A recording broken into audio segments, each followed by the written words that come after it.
सारस और लोमड़ी कहानी। एक सारस और लोमड़ी में मित्रता थी। एक दिन लोमड़ी ने सारस को दावत पर बुलाया। लोमड़ी ने चौड़ी तस्तरी में खीर परोसी।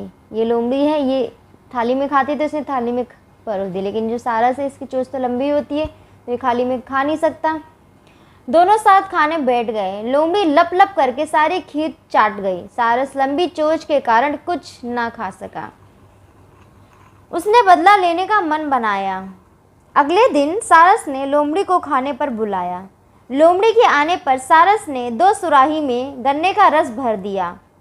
अभी सारस की चोंच लंबी है तो चोंच अंदर सुराही में घुसाकर पी लेता है, तो इसी तरह इसने लोमड़ी को भी इसमें दिया। सुराही का मुंह छोटा और लंबा था। लोमड़ी कुछ ना खा सकी। सारस ने सुराही में चोंच डालकर सारा गन्ने का रस पी लिया। लोमड़ी समझ गई कि मित्र के साथ चालाकी नहीं करनी चाहिए। तो इस कहानी से हमको ये सीख मिलती है कि हम किसी को अगर बुला रहे हैं तो हमें इसका ख्याल रखना चाहिए। पहला तो ये कि इसने इसको दावत पे बुलाया तो इसका ध्यान नहीं रखा कि ये प्लेट में नहीं खा सकती है, ठीक है। और दूसरा ये कि अगर ये दोनों दोस्त हैं, अगर हम किसी के दोस्त हैं, मतलब इन दोनों की मित्रता है, ये दोस्त हैं, तो इन्हें ऐसा करना ही नहीं चाहिए था। मतलब ये इसकी दोस्त है, इसको ऐसा करना ही नहीं चाहिए था। इसको इसके हिसाब से लंबी सी चोंच वाली सुराही में देना चाहिए था, बट इसने ऐसा नहीं किया। इसने सोचा ऐसे में रखूँगी तो वो खा ही नहीं पाएगा, तो इसी तरह से फिर इसने बदला लेने के लिए इस तरह से किया।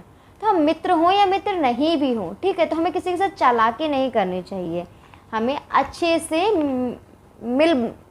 मिल बांट के रहना चाहिए, मिल बांट के खाना चाहिए, ठीक है।